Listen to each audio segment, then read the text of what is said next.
Selon Seymour Hersh, que se serait-il donc passé sur les gazoducs? Selon lui, tout a commencé par une décision de la Maison-Blanche en la personne de Joe Biden.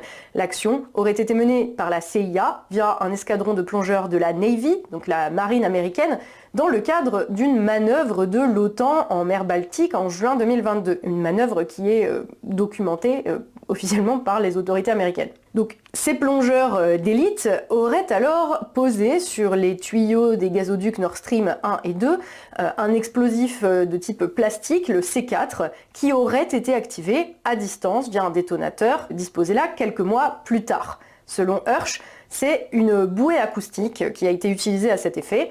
Elle aurait été larguée à la surface de la mer Baltique le 26 septembre 2022 par un avion de surveillance P-8 de la marine norvégienne. Cette bouée aurait émis une séquence de sons à basse fréquence unique qui aurait provoqué à distance l'explosion du C4. Sa source affirme que les autorités américaines ont insisté sur la discrétion de cette opération parce que, disaient-ils eux-mêmes, un sabotage d'infrastructures gazières, eh bien, c'est considéré de facto comme un acte de guerre à l'encontre, en l'occurrence de la Russie, mais aussi de l'Allemagne, de la France et des Pays-Bas. De plus, autre chose qu'on ne peut pas ignorer, ce sont les avertissements qui ont été lancés par les autorités américaines contre la mise en service de Nord Stream 2 ces dernières années. Que ce soit la sous-secrétaire d'État Nuland ou encore le secrétaire d'État Blinken n'avaient pas hésité à exprimer ouvertement leur hostilité au gazoduc. If Russia invades Ukraine, one way or another, Nord Stream 2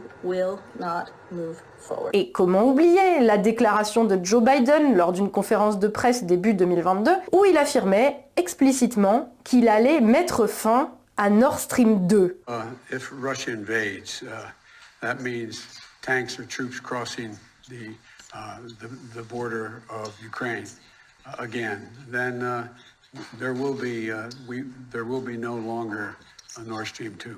We will bring an end to it.